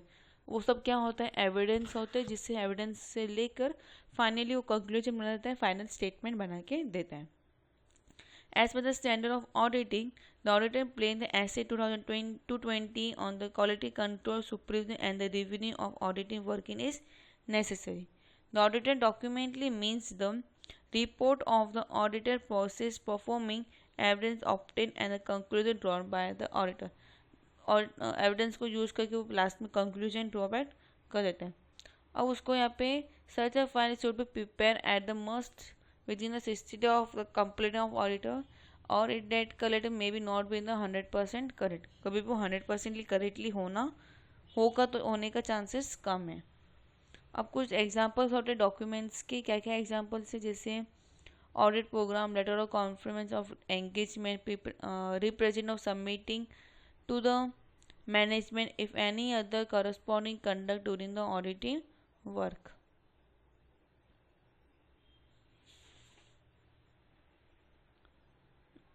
अब यहाँ पे उसके कुछ मैनेजमेंटली माइटेंस दिए गए हैं, जैसे some are estimate in account decision auditor on the point of the reasonable of otherwise नहीं दिया गया है। एक यहाँ पे मेन पॉइंट है, आप पेज नंबर 137 पे आ जाओगे। 137 का थर्ड पैराग्राफ में यहाँ पे दिया गया है, जैसे at least of the period of not less than the 7 year after the complete auditing report as per provision of Institute of Chartered Accounting 1949. Working papers are the evidence of the actual work done by the auditor. They explain how the auditor arrives at his conclusion. Efficiency of the work increase with the proper maintenance of the auditing papers. जो भी evidence मिलेंगे उसी हिसाब से उसको देख के ही उन लोग यहाँ पे काम करें। Number and nature of working paper is decide by the size of nature of the business of the client. कितना बड़ा बिजनेस है उसके हिसाब से पेपर डिसाइडली होता है। Partnership deed in the case of partnership form, minute book of the different minutes held by the company, letter of engagement, annual financial statement. Some of this are paper are permanently nature where are the others may prepare to affect the current years only। नीचे यहाँ पे कुछ points दिए गए हैं और उसके नीचे यहाँ पे करेंटली फाइल्स भी दिए गए हैं, कौन से उनको अटैच करना डॉक्यूमेंट्स के साथ। Ownership of the working capital, ownership of working capital किसके हाथ में होती है? ऑडिटर के हाथ में ही ऑनरशिप ऑफ वर्किंग कैपिटल होती हैं, जो क्लाइंट होते हैं उनके हाथ में होती हैं। However in to settle the ownership belong his auditor only. There is a decision case of Supreme Court on the lie of the auditor. In the case of RDA, एक कुछ RDA कुछ नाम का सेवन था 2000 के हिसाब से, उन्होंने पूरा वहाँ पे ऑडिटर का कैसा रिपोर्ट हुआ वहाँ पे एक्सप्लेन किया गया है। In the originally form of standard was made effect from the 1st July 1985. However, SA 230 was implemented received from the 1st April 2009। Exams में आपको ये डेट पूछ सकते हैं कि कभी कौन सी चीज़ कब इफेक्ट हुई थी, वो वहाँ पे पूछे जाने के चांसेबल है। ऑडिट नोटबुक, ऑडिट के बाद एक नोटबुक होती है जिसमें पूरे डॉक्यूमेंटली फाइल्स जितने जो भी होते हैं वहाँ पे वो अटैच करते हैं। अब आते हैं ऑडिटिंग स्टैंडर्ड्स 240, जिसमें हमने इन 11th स्टैंडर्ड और 12th स्टैंडर्ड में हमने ये पढ़े थे एरर्स क्या होते हैं, क्या क्या एरर्स होते हैं, वो सब हमें हमने पढ़े। जैसे कोई अकाउंट करते हैं, कभी भी कुछ ना कुछ मिस्टेक आ जाती है हमें अकाउंट करने पे, उस अकाउंट को सुधारने के लिए हमने वहाँ पे एरर्स पढ़े थे कि error of commission, error of ओमेड, error of principle, compulsory errors, ये सब वो एरर जहाँ पे इन्होंने थोड़ा से उसको एक्सप्लेन किया गया है। एरर ऑफ ओमिशन का मतलब होता है, उसका मतलब कि कोई भी रॉन्ग अमाउंट हो गया या पोस्टिंग ऑफ रॉन्ग साइड कर दिया या ऐसा कुछ कर दिया, उसी को बोलता है एरर ऑफ ओमिशन। और एरर ऑफ ओमिट्स का मतलब होता है कि जो भी ट्रांजैक्शन होते हैं उसको मैंने पूरा रिकॉर्ड नहीं किया गया, या खाली मैंने एक ही साइड रिकॉर्ड कर दिया जहाँ पे 2 साइड करना चाहिए था, या ट्रायल बैलेंस में एग्री नहीं हुआ, उसको बोलते हैं। Error of principle, that recording is incorrectly manner में मैंने रिपोर्टली कर दिया है। जैसे मशीनरी को मेरे को डेबिट करना था जहाँ पे मैंने उसको क्रेडिट कर दिया, या जहाँ पे उसको जिसको क्रेडिट करना था जिसको मैंने यहाँ पे डेबिट कर दिया था उसको। कंपल्सरी एरर का मतलब होता है, कंपल्सरी एरर का मतलब होता है ट्रायल बैलेंस आपको बराबर दिखेगी, हाँ ट्रायल बैलेंस बराबर है, जिससे आपका प्रॉफिट में भी कुछ इफेक्ट नहीं आएगा। फॉर एग्जाम्पल हमने दोनों साइड बराबर अमाउंट डाल दी, इसलिए ट्रायल बैलेंस जो हमारा प्रॉफिट एंड लॉस अकाउंट बना रहे हो उसमें आपको वो कलर क्लियर दिख जाएगी, तो वहाँ पे आपको इफेक्ट नहीं दिखेगा, लेकिन ये एक तरह का इफेक्ट होता है। अब fraud is the intentional act by the one or more individual amount of managing the charging the governor employ and the third party involved to use the destin obtain unjust and illegally and the fraud if the fraud is committed by the management it is called the management fraud. यहाँ पे आप ये देख सकते हो, if the fraud is committed by, अगर कोई management ने अगर फ्रॉड किया रहेगा तो उसको बोलते हैं मैनेजमेंट फ्रॉड, और अगर एम्प्लॉई ने अगर फ्रॉड किया रहेगा तो उसको बोलते हैं employee fraud. In the both the case some outside party also might have played the some role. The fraud में involve the miss appointment in the cash or the some other assets. Next page में आ जाएंगे जहाँ पे responsible auditor for the fraud and error दिए। No doubt the auditor is appointed to find out the errors and the fraud in the account. जो भी errors हुए रहेंगे या फ्रॉड्स हुए रहेंगे, ऑडिटर का काम है उस सभी को रिपोर्ट्स को बराबर क्लियरली चेक करना। The first time we have remembered here is the primary. It is the duty of management to take all the necessary steps to prevent the fraud.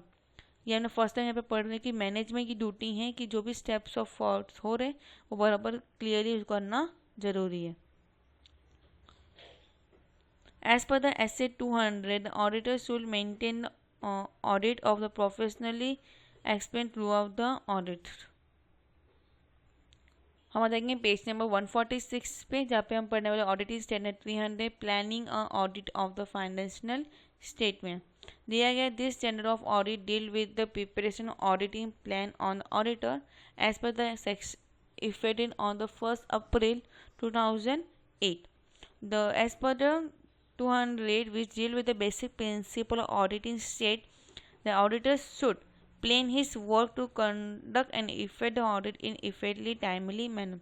पूरा प्लानिंग करना चाहिए कब कौन सा काम करना है, किस टाइम करना है और टाइम टू टाइम उसको वहाँ पे क्लियर करना है। हम नेक्स्ट पे जाएंगे 147 पे। 147 में 5th paragraph,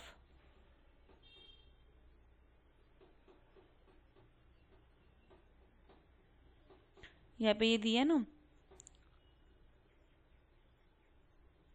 the planning is prepare before the community of the work.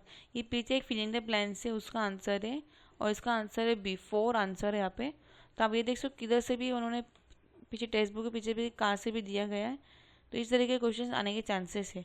The planning is to be prepare before the compensation of the work. जो भी वर्क रहेगा उससे पहले प्लानिंग करना जरूरी होता है। कोई भी काम ले लो कभी भी बिफोर ही प्लानिंग करना रहता है। The nature of action the planning will be depend. Planning किस पर डिपेंड होती है कि कितना बड़ा बिजनेस है, कैसा क्लाइंट है, उसके हिसाब से हमें प्लानिंग करना रहता है। अब इसके भी कुछ डॉक्यूमेंटली रहते हैं। During the course of the audit auditor should collect the patient the detail of auditing plan keep the key decisions. हमें auditing plan the auditor should record written and reason of some cases. अब इसके भी advantage और disadvantage merits and demerits दिए गए हैं। ये lesson यहाँ पे ख़त्म हुआ। इसके फिर समरीज दिया हुआ है, आप समरी एक बार पढ़ सकते हो। और ये ऑब्जेक्टिव्स क्वेश्चंस लिए यहाँ पे दिए गए हैं। नेक्स्ट लेसन में आ जाएंगे हम। The standard of auditing 500, 501 and 505। इसमें आपको सब इतना ही पढ़ना है कि कब इफेक्ट हुआ था, कैसे हुआ था और किस पर, इतना ही हमें यहाँ पे इसमें पढ़ना है।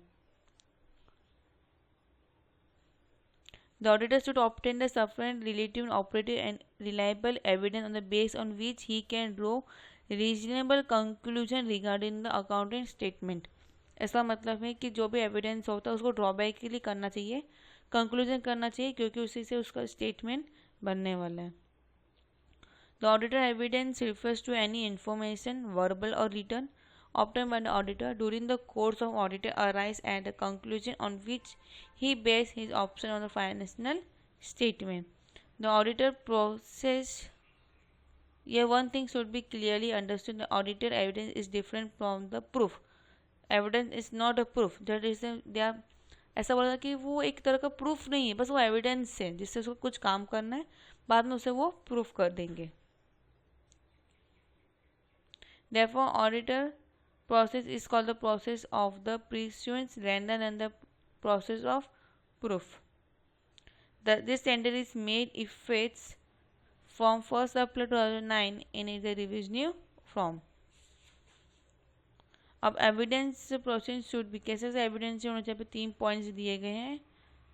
सफिशिएंट क्वालिटी होना चाहिए, should be approval and should be true. जो भी एविडेंस प्रूफ करो उस हिसाब से ट्रू होने चाहिए। And so the quality of evidence is not only critical. हमें इसको चेक करने का, करंटली चेक करने का दिया हुआ है। यहाँ पे ये 7 पॉइंट्स है, ये भी इसको अच्छे से याद कर देना है और फिर इनको एक्सप्लेन किया। मैं एक्सप्लेन करने में इतना ज़रूरत नहीं है। फिर यहाँ पे हम पढ़ेंगे the expert employee or the outside independently expert option given in the one the high value or the key item only for the verification. Auditor को एक हाईलाइट कर देना चाहिए, जैसे मैं भी यहाँ पे हाईलाइट कर रही हूँ आपको दिखाने के लिए, वैसे उनको भी हाईलाइट करना चाहिए और उन सभी की को वेरिफिकेशन करना चाहिए।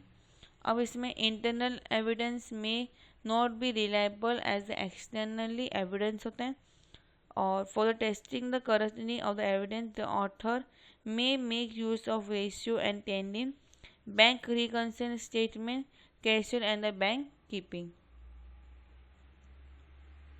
अब यहाँ पे कुछ ऑप्शन आप पढ़ेंगे हम। ऐसे 501 ऑडिटर एविडेंस स्पेशल कंसिनेंटी and the selecting item as per the SA 501 dealing with the specially with the 4 important item in the financial statement।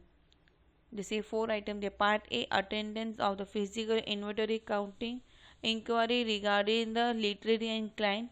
Part C valuation and disclosing of the long term investment and the part D segment of information. ऐसे पूछ सकते हैं as per the SA 501 part A is what, you have to write the attendance and the physically inventory counting।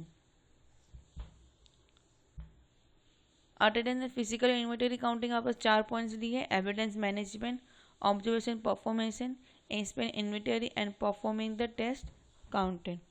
फिर दिया the 2 system of valuability of stocks के 2 system से, periodical investment and perpetual inventory systems.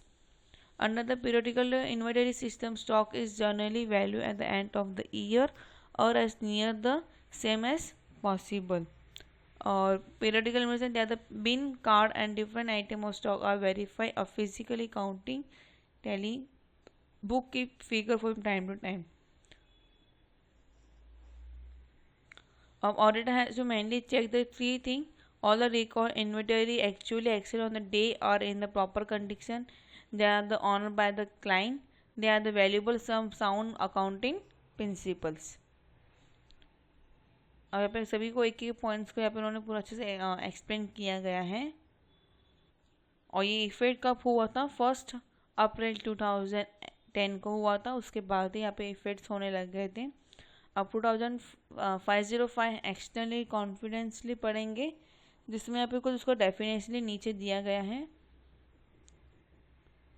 Optimally and audited evidence through the direct communication for the third party is response to request for information about the particular item affecting asset made by the management in the financial statement। इसमें भी एक बार आप summary को अच्छे से read कर दोगे तो आपको पूरा अच्छे से क्लियर हो जाएगा। लेसन कंप्लीट हो गया। नेक्स्ट लेसन चले जाएंगे हम। New standard of on auditing SA 510, SA 520 and SA 610, जिसको यहाँ पे कुछ फर्स्ट में दिया गया है कि SA 510 on the internal auditing management, SA 520 on analytical process and SA 610 on use the work on the internal auditor. First का इफेक्ट गया था अप्रैल 1, 2010। बस इसमें और कुछ कब इफेक्ट गया था और ये किस लिए यूज, मतलब हेडलाइन क्या है बस वही याद रखना है। दिया गया है कि some evidence can be collect from the book of account only for the current assets and the liability like the opening balance of the debtors and the creditors. ये भी हम एविडेंस के तरफ से हम कलेक्ट कर सकते हैं। अब पढ़ेंगे auditing standard S20 FY20 analysis process, जिसका इफेक्ट हुआ था 1 अप्रैल 2010 को इसका इफेक्ट हुआ था। और ये standard application of the analysis process during the audit. और SA 500 on the audit evidence define the analysis review as a testing detecting study. Following ratio are generally use in analysis process. Turnover दिया गया है, gross profit ratio, debtors turnover ratio, stock turnover ratio. Trading use, comparison to industry, comparison to economical capacity utilisation, warehouse capacity etcetera.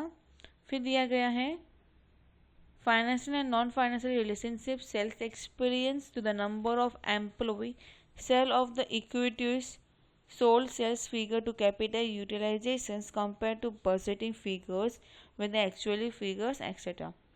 Analysis process can be used by the auditor and the following steps. यहाँ पे steps दिए गए. First, planning the audit or prepare the auditing plan. Substitute the process in the overall review at the end. Investigation unusually items. अब इन चारों points को यहाँ पे उन्होंने कैसे एक्सप्लेन किया गया है यहाँ पे. फिर आता है SA610 using the work of the internally auditing, और इसका इफेक्ट हुआ था 1 अप्रैल 2016. What is a internal audit? Internal audit is a separate part of internal controlling system. ये एक इंटरनल कंट्रोल सिस्टम का एक सेपरेट पार्ट है जिसको बोलते हैं internal audit. Review by the SA610 provide the internal auditor should not show his working paper to the third party. Normally, the following are the objective of internal audit: review the accounting system and internal accounting, examination of financial and operating system, examine of effecting and effecting of financial control, physically examination and the verifications. यहाँ पर differentiate दिया गया internal and the externally. Internal क्या होता है, externally क्या होता है, यहाँ पे पूरा इफेक्ट दिया गया. ये पूरा पढ़ना है अच्छे से. ये लेसन में भी आपको समरी एक बार अच्छे से रीड कर देना है. हम लोग अगर समरी भी रीड करते तो बहुत है. इसके ऑब्जेक्टिव से और फिंगर ब्लैंक्स नहीं दिए गए लेकिन ट्रू एंड फॉल्स दिए गए हैं, और ट्रू एंड फॉल्स के आंसर्स आपको इसके लेसन ख़त्म होने के बाद आंसर्स दिए गए हैं. ये देखो यहाँ पे आंसर्स दिए गए. अब हम चलेंगे next lesson. Special consideration in auditive 1, government audit.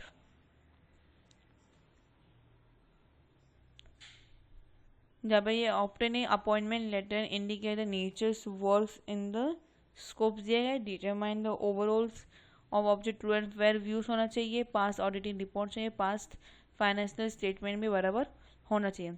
अब opening balance, vouchers, postcast, ledger, security, verification of balance in assets. Finally, asset registration, trial balance or receipt of payment account, final account, and is approval by the appointed auditor. Government audit and introduction. In India, the function of government audit is discharged by the independent scheduled auditing of the controlling auditing. अभी किसके हिसाब से हम देने थे? As per the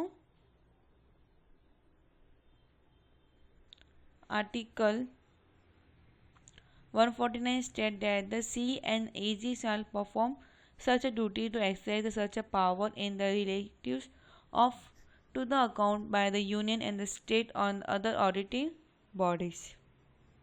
As per the article 150, the constitution provides the account of the union and the state shall be kept in such a form as the president may on the advice of the CNAG. And Article 150 recommend the report of the CNAG related to the account of union states shall be submitted to the president, governor, and who shall consent that to laid before the House of Parliament, states and legislation. Duties of CNGs दिया हुआ क्या क्या duties होते हैं जिसके act of 1971 के हिसाब से उसको फॉलो कर रहते हैं. General provision relative auditing, it's will be duties of controlling the auditor general. जो भी रहते हैं सभी को उनको कंट्रोल करना चाहिए. Audit of receive and expenditure when any body or audited is separately financed by the grant and loan from them.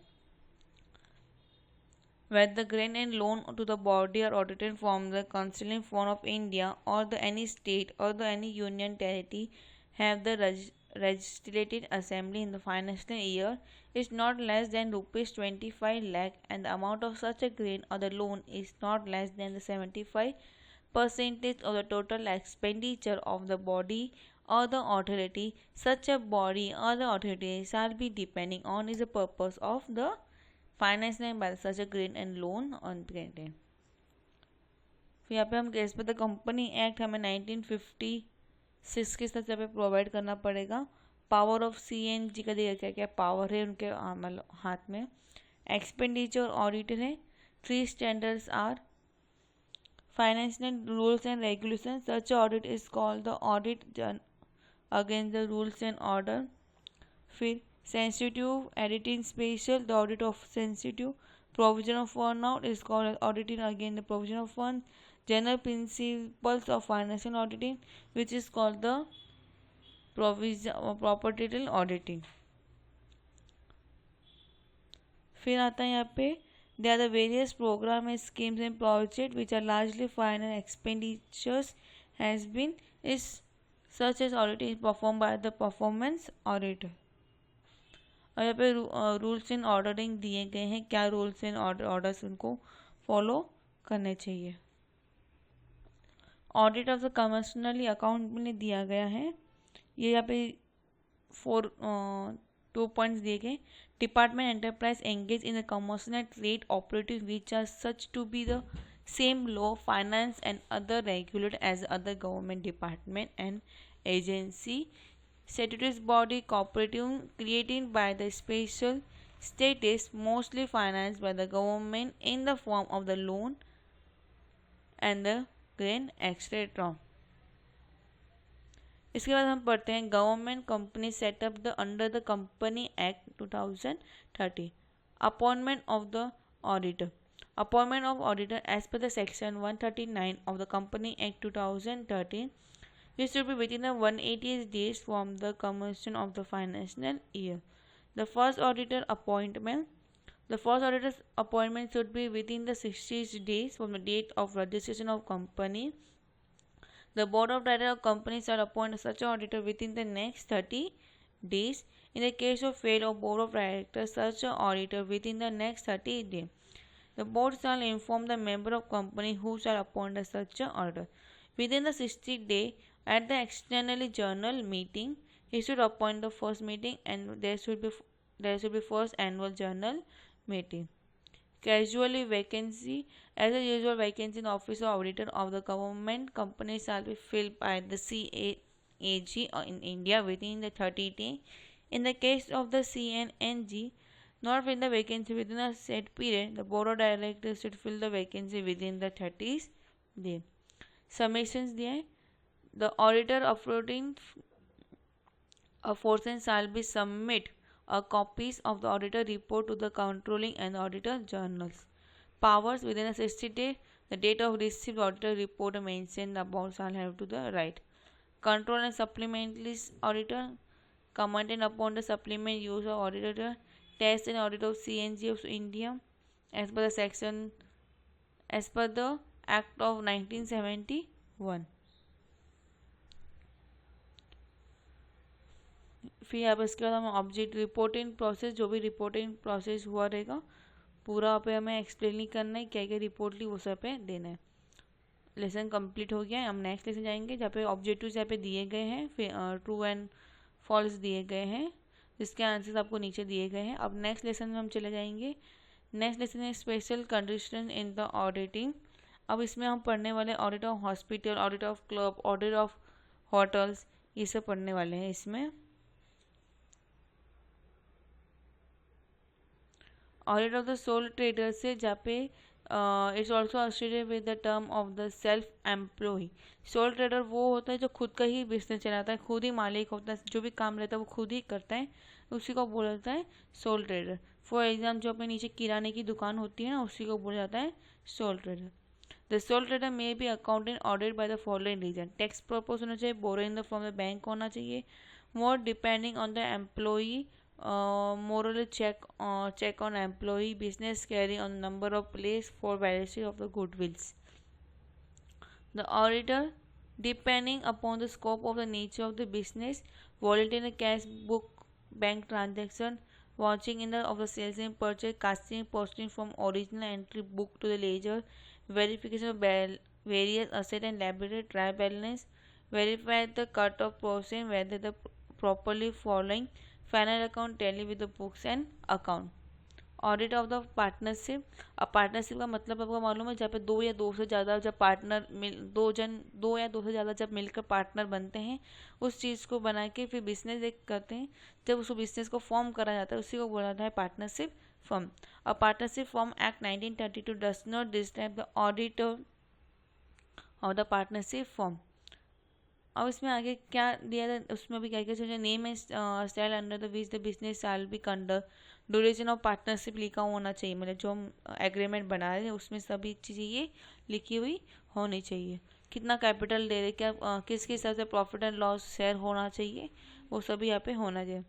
Each partner is required to control the equal amount of capital. Partners sharing the equally profit and loss या interest on capital उनको मिलना चाहिए नहीं मिलना चाहिए, ये सभी उनके पार्टनरशिप डीड में यहाँ पे लिखा हुआ होना चाहिए. अब इंटरेस्ट किसके हिसाब से होना चाहिए, 6% होना चाहिए share of the partnership asset के हिसाब से. और the first out of profit and next out of the capital. अब nature scope of auditors. Auditor में यहाँ पे ड्यूटी एनालिसिस होना चाहिए, स्टेट ऑफ नेचर स्कोप होना चाहिए. Detailing of minute of books बराबर डिटेल में होना चाहिए. पार्टनरशिप एग्रीमेंट बराबर होना चाहिए. आपको इतना मालूम होगा महाराष्ट्र में कंपलसरी, बाकी ऑल ओवर इंडिया में कितने भी कंपलसरी नहीं है. और जो एग्रीमेंट बनते हैं उसको बोलते हैं debt agreement. Check the book of account होना चाहिए. प्रॉपर रिलेटिव टैक्स पेबल होना चाहिए. Dividend of profit and loss होना चाहिए. अब पढ़ेंगे हम reports on the accounts of the sole trader and the partnership. जहाँ पर अभी हमने सिर्फ एक सोल ट्रेडर और पार्टनरशिप के बारे में पढ़ा था, अब यहाँ पे कंबाइनली पढ़ने वाले हैं. The auditor account accept the audit and found correctly, examine of founding correctly. अब इसमें कुछ टाइटल ही दिया. Title of the report should be accounting report on unaudited financial statement and not a auditing report. The report should be addressed to appointment audit. The report should clear the state the financial statement and not audit. It describes the engagement evident terms such as review, journal review, checks, etc. should not be used. Date of report should be maintained. Name and address of the firm of the member appointed for the carrying out the complementary engagement should be mentioned. Signatures and the distance sold operator partner and member should be appoint. Signatures होना चाहिए. वहाँ पे किन्होंने हाँ देखा है, example दिया गया किस तरह से रिपोर्ट यहाँ पे नीचे दिखा गया. क्यों लिखो, फिर कैसे से बेसिस हुआ, कितना अमाउंटली हुआ, क्या हुआ, वो सब में लिख के डेट लिखा, साइन लिखा, मेंबरशिप अकाउंट लिखा and partner of charter account. Audit of the small company. और स्मॉल कंपनी का ऑडिटिंग कैसा होना चाहिए. लेटर ऑफ यहाँ पे लेटर ऑफ एंगेजमेंटली होना चाहिए, बराबर एंगेजमेंटली वहाँ पे लेटर होना चाहिए, किसी को क्लाइंट में कैसा हो जाए. इंटरनली कंट्रोलिंग होना चाहिए. लेटर ऑफ रिप्रेजेंटेटली होना चाहिए. जो amount of asset liability contingent liability such as letter however do not release the auditor at any time of the restaurant. Audit of hospital. Verification of bill होना चाहिए, bill सब बराबर है या नहीं. Check in the cash collection, जितना भी cash collection हो रहा है वो बराबर है या नहीं. कलेक्शन ऑफ द रेवेन्यू, जो भी हम रेंट वेंट पे करने वाले बराबर है नहीं. डोनेशन अगर कुछ किया रहेगा, डोनेशन कुछ आया रहेगा तो वो बराबर है या नहीं. प्रॉपर ऑथराइजेशन होना चाहिए. गवर्नमेंटली गेन होना चाहिए. रिपोर्टिंग ऑफ डिस्पेचन होना चाहिए. Entry in the stock registration, depreciation, investment registration and the physically inventory. Same audit of club. Auditing of the club होना चाहिए कि जो हम एंट्रेंस लिए फीस हम जो पे कर रहे हैं, जो भी वहाँ पे आ रहे हैं उन्होंने बराबर ही फीस के पे किया. मेंबर ऑफ सब्सक्राइबली, वहाँ में arrears of subscription, registration, recovery of member due, other charges made to member. सब जो भी वहाँ पे चार्जेस हम पे लेंगे कस्टमर से वो सभी यहाँ पे हमें वेरीफाइडली करना रहता है. फिर audit of the hotels. Hotels में इंटरनली कंट्रोल होना चाहिए कि सभी सामान बराबर है या नहीं, वहाँ पे सब कुछ बराबर है या नहीं, वो सब हमें चेक करना चाहिए. रूम सेल, कितने रूम, कौन से कितने बड़े साइज़ के रूम हम सेल कर रहे हैं, स्टॉक्स लिए बराबर है या नहीं.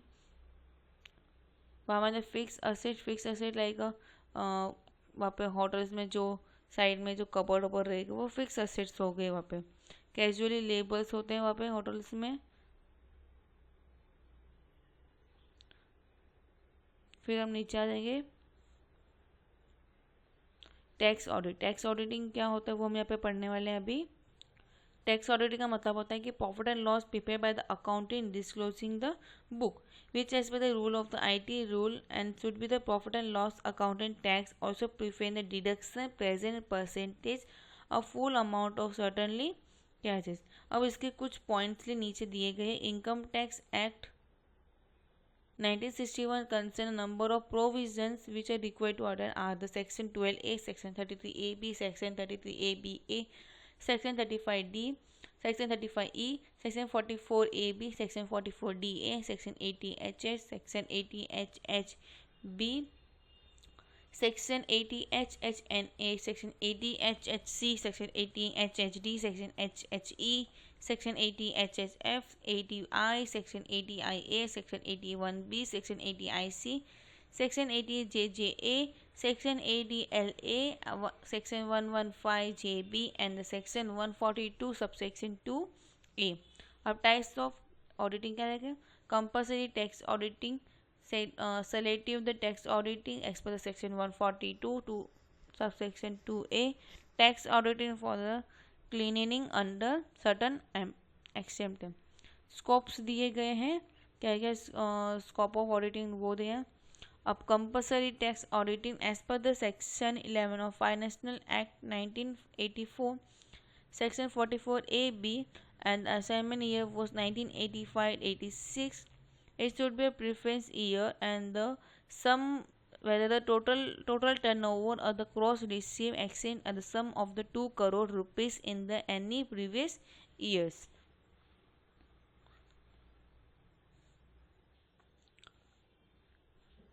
ये section 44AD company profit and gain, ये सब पॉइंट इंपॉर्टेंट है। 44BB for non residents income for business होता है। 44BBB foreign company registration for business. 44AD relieve to small tax payable ऐसे पेनल्टी इसलिए दिए गए। Definition of the tax auditor का मतलब होता है the charter accountant must be hold a certified of the page and also include the person who under section 141 of the Company Act 2013। The accountant means the practice chartered account within the meaning of Chartered Accountant Act 1949। Appointment of tax auditor दिया गया है कि board of director can appoint the tax auditor and the share holder in the AGM। In the case of the partnership the firm of the partner the firm of person authorised by the partners on their behalf can appoint the tax auditor। Partnership deed may have the clause appointment auditor and the tax auditor। In the case of the proprietorship मतलब one sole partner जो बोलते single partner single person जिसका होता है, he can be only the proprietor can appoint the tax auditor। In any other partner business concern the management or organization and any other person authorized by the management can appoint the auditor। The person who cannot be appointed as the tax auditor, internal auditor who is an employee of the assignee। Assignee का पहले से ही वो employee रहेगा तो उसको हम appoint कर नहीं सकते। Charter account who is responsible for writing and maintain the book of account of the assignee. Relative of the director cannot be appointed tax auditor. Relative employee of assignee cannot be appointed as the tax auditor। Account auditor of account of professor turn as a chartered accountant as per the 44AB cannot be appointed as the partners in the employment of the firm। The specified dates दिया गया है where the assignee of the company the 30 day of the November of the assignment year, in other case 31 day of the October of the assignment year। Definition is section 44AB does not distinguish between two business or the profession carried on by the same assignee if turnover of the both the of the accidentally the such a person should get his book of accounting disclosure। अब meaning of the sales and turnover दिया गया है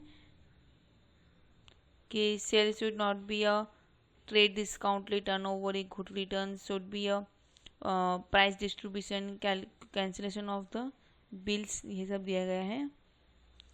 commission allow by third party, cash discount, bad debts, return of ये सब। फिर यहाँ पे मीनिंगली कुछ दिया गया है। मीनिंगली क्या क्या है, प्रॉफिट एंड लॉस लाइसेंस ने ये सब पढ़ना है कि लीज रेंट ले सकते। इसके बाद एक फॉर्मेट ऑफ टैक्स ऑडिटिंग दिया गया है जिसको खाली एक बार आपको देख लेना कि किस तरीके से वो ऑडिटिंग फॉर्मेटली बनता है। ये फॉर्मेट दिया गया है, यहाँ पे पूरा लिखा कि permanent address, profit and loss क्या क्या आना चाहिए। फिर यहाँ पे नेक्स्ट पेज पे उसके कौन कौन मेंबर्स ऑडिटिंग है उसके सबके नाम सिग्नेचर यहाँ पे सभी होना चाहिए। फिर एक फॉर्म ऑफ 3CB है, यहाँ पे एक और फॉर्म दिया गया है नीचे, ये फॉर्म भी देख लेना किस तरीके से यहाँ पे फिलअप करना है। बस यहाँ पे फिर उनको फॉर्म को क्या क्या दिया है, असाइनिंग एड्रेस, परमानेंटली एड्रेस होना चाहिए, प्रीवियस ईयर कब से कब हुआ, असाइनिंग ईयर्स क्या है, फिर उनके सभी के साइन करना है, किस दिन हुआ था वो सभी यहाँ पे डेट वो सब यहाँ पे फिल करना है। फिर यहाँ पे एक्सप्लेन किया, ये एक बार पढ़ लेना कि ICDBI अकाउंटिंग फर्स्ट होता है, सेकेंड वैल्यू तो इन्वेस्टिंग और कंस्ट्रक्शन और कंट्रोल, रेवेन्यू करते हैं, टेंजिबल फिक्स से government grain, borrowing cost and provision, continent liability and contingent assets. हम आ जाएंगे भी नेक्स्ट लेसन 11th लेसन में, audit of the insurance company. अब इंश्योरेंस कंपनी के बारे में हम पढ़ने वाले हैं। यहाँ पे insurance act 1938 include insurance rule 1939, insurance regulating and department auditing act 1999, insurance regulating and departmentally development authorities regulating form under the IRD act 1999, Company Act 1956, the General Insurance Business Nationalization Act 1979 include rules and therefore। और यहाँ पे insurer the section 2 subsection 9 of the insurance act 1938 बोला कि insurer क्या होता है, individual or incorporate body carrying a business in India and he in principal place of business employment representation. Policy holder, the policy holder as a person to whom the whole of the interest of the policy holder in the policy as a one or from all, but does not include a assignee, therefore the interest is policy. Requirement ₹100 crore or more in 19 as per 1938. Depository, the sum or evidence of the 3% of the total gross premium written in the India in the any financial year, maximum limit of deposit under the section in ₹10 crore। फिर यहाँ पे accounting और balance sheet दिया, balance sheet, profit and loss इसे बनाना है, auditing क्या क्या करता है वो यहाँ पे दिया गया है। Registration policies of registration of the claim, कि यहाँ पे रजिस्ट्रेशन ऑफ पॉलिसी कराने में किसके नाम पे क्या है, उसका एड्रेस वेड्रेस सब आएगा। रजिस्ट्रेशन ऑफ क्लेम भी आएगा, उसका भी नाम, एड्रेस, सब कुछ, डेट ऑफ क्लेम सब कुछ आएगा। रिक्वायरमेंट स्कीम दिया है, यहाँ पे एक मेन दिया है कि पार्ट 1 किसके नाम पे, पार्ट 1 होता है accounting principle preparing of financial statement, part 2 disclosing form of part of financial statement, फिर general instruction of preparing of financial statement, part 4 content of management report, part 5 preparing of financial statement, ये सब यहाँ पे दिया गया है। फिर इसमें अब इशू कब होता है, किसके हाथ से होता है, ICAI के हाथ से ही होता है। फिर यहाँ पे क्लेम्स क्या क्या होना चाहिए वो सब दिया गया है। फिर यहाँ पे चारों पॉइंट को यहाँ पे पूरा उन्होंने एक्सप्लेन किया गया है। हम पेज नंबर पर देखेंगे 275 में, यहाँ पे जो दिया गया है, the legal recruitment of investment by the enterprise carry on general insurance business are provided under section 27B, 27C, 27D on the Insurance Act 1938. Such an investment should not be exceed 25% of the total investment, and such an investment are made be consent from all the debtors.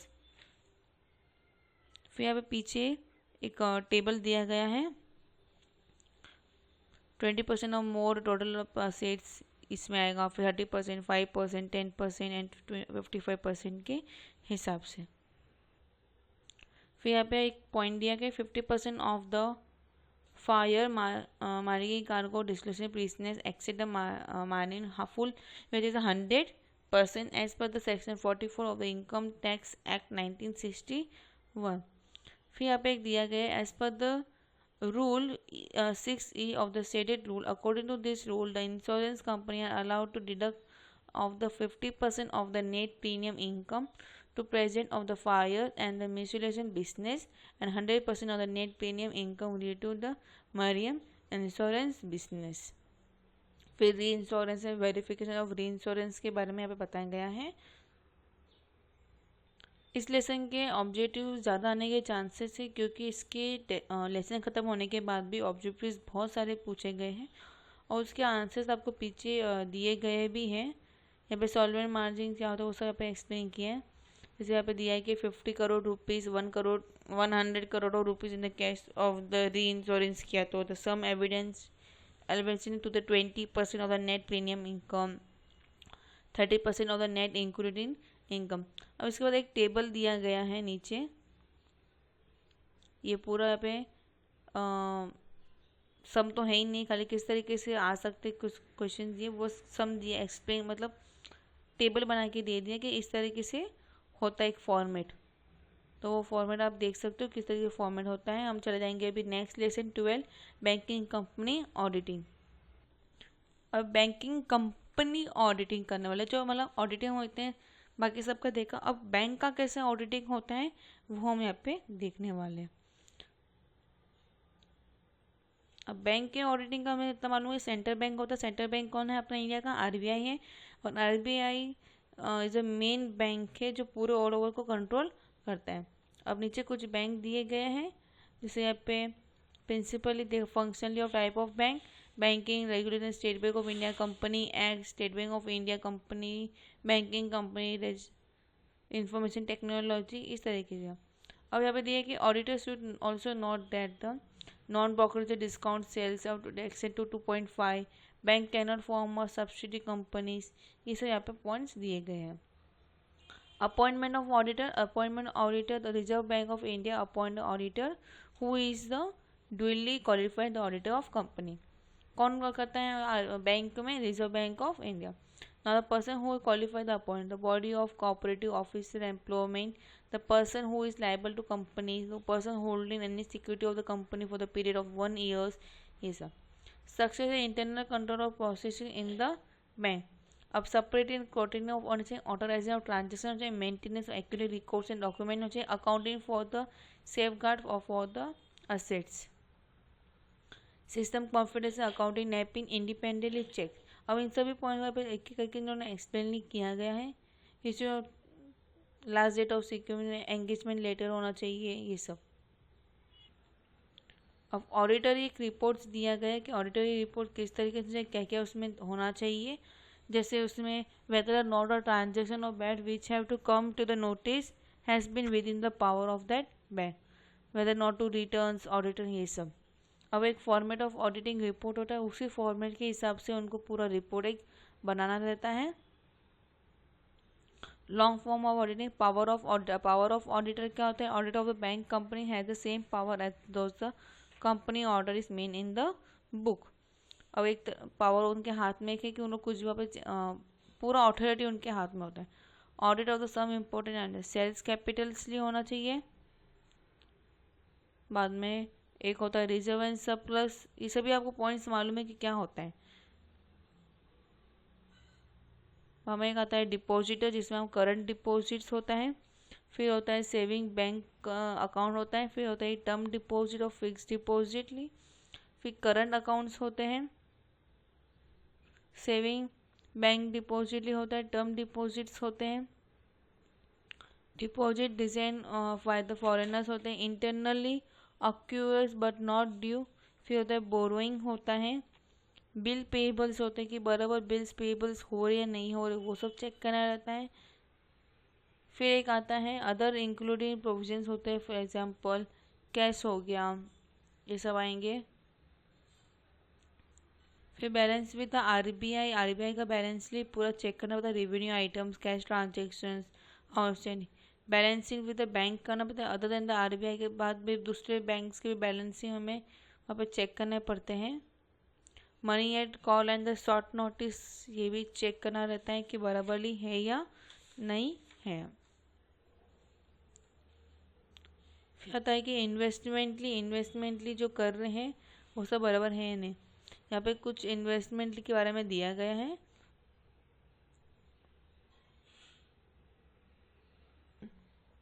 सीधा physically verification कर सकते हैं। Advancely दिया गया है कि debit balance पहले से ही डिपॉजिट कर दिया अकाउंट में, या मनी पहले से ही ले लिया हो, या कुछ बिल पहले से ही पे कर दिया हो, ये सब। अब इसमें और क्लासिफिकेशन ऑफ एडवांसली दिया गया है कि स्टैंडर्ड असेट्स, सब स्टैंडर्ड असेट्स दिया गया है जो अफेक्ट हुआ था मार्च 31 2015 को इफेक्ट हुआ था ये। अब इस तरह से डाउटफुल लॉस असेट्स क्या क्या है, बैंक इंटरनली लॉस असेट देखना चाहते हैं, बैंक में इंटरनल एक्सटर्नल ऑडिटर आरबीआई ये सब की। नॉन परफॉर्मिंग असेट्स देखना पड़ता है जिसका एंडिंग मार्च था 31 मार्च 2004 के हिसाब से। 90 डेज ओवरड्यून वेरिफिकेशन होना चाहिए। फिर टर्म लोन के बारे में बताएं कि टर्म लोन क्या होता है, बिल परचेसिंग क्या होता है, फिक्स असेट्स क्या क्या हो सकते हैं, इंटेंजिबल असेट्स क्या होते हैं, टेंजिबल असेट्स क्या होते हैं, वो सब यहाँ पे बताए गए हैं। अब इसमें एक प्रीमियमली बताया गया, इंटरनल अक्यूरेट इंटरेस्ट बताया गया है। स्टेशनरी एंड स्टैम्प्स के बारे में बताया कि क्या क्या स्टेशनरी होता है, क्या क्या स्टैम्प्स हो गए, security paper, loose of lips, ये सब। नॉन बैंकिंग असेट्स के बारे में आया है। अदर्स क्या क्या है, वो कॉन्टीजेंट लाइबिलिटीज क्या क्या होती है, वो सब बारे में बताया गया है। बिल फॉर द कलेक्शन, जो भी बिल हम कलेक्शन कर रहे हैं कि वो सभी बराबर है या नहीं। अभी प्रॉफिट एंड लॉस के अकाउंट के हिसाब से इनकम जो भी आ रहा है या इंटरेस्ट ऑन इनकम्स लिए हो रहे हो बराबर है या नहीं, वो सभी चेक करना रहता है। जैसे यहाँ पे rent and taxes and lightings बराबर है या नहीं, रेंट बराबर पे हो रहा नहीं हो रहा है। Advertising and publicity, depreciation of bank provision, no charges, posters and telegram, telephone, repairing and maintenance, insurance, ये सभी को यहाँ पे थोड़ा सा डीपली मतलब जो हमने पढ़ चुके वही सभी यहाँ पे पढ़ाया गया है। इन सभी का एक यहाँ पे अकाउंटली बनाया गया है, फॉर्मेट पूरा बनाया गया। ये जो फॉर्मेट हम पहले सीख चुके वही है वर्टिकली फॉर्मेट में। एग्जाम में वर्टिकली फॉर्म में आपको कुछ पूछने वाले नहीं, खाली ऑब्जेक्टिव क्वेश्चंस आने वाले हैं। यहाँ पे आपका एडवांस ऑडिटिंग अकाउंटिंग खत्म होता है। I hope you have understand. अगर आपको इस वीडियो में कुछ भी पसंद आया हो, कुछ भी अच्छा लगे तो प्लीज़ वीडियो को लाइक कीजिए, शेयर कीजिए, सब्सक्राइब करना भूलना नहीं और बेल आइकन क्लिक करना बिल्कुल नहीं भूलना। इससे पहले मैंने एक और डाला हुआ था फाइनेंशियल मैनेजमेंट में, उसमें व्यूज़ बहुत आए थे मेरे को, नियर बाई 700 के ऊपर मैंने क्रॉस कर चुकी थी, लेकिन वहाँ पे मुझे सब्सक्राइबर वहाँ पे ही कम मिले। तो आपसे रिक्वेस्ट है, अगर आप वीडियो देख कर आपको कुछ भी इसमें पसंद आ रहा हो तो प्लीज़ वीडियो को सब्सक्राइब कीजिए। सब्सक्राइब करने से मुझे एक मोटिफिकेशंस मिलता है कि हाँ कि कुछ करना है या इनके आपके लिए कुछ कर सकती हूँ मैं। तो प्लीज़ इस वीडियो को लाइक ज़रूर कीजिए और सब्सक्राइब ज़रूर कीजिए, और जितना हो सके जितने भी स्टूडेंट्स हैं, एमकॉम के स्टूडेंट्स हैं, उन सभी को शेयर कीजिए। And all the best for your exams. Bye students.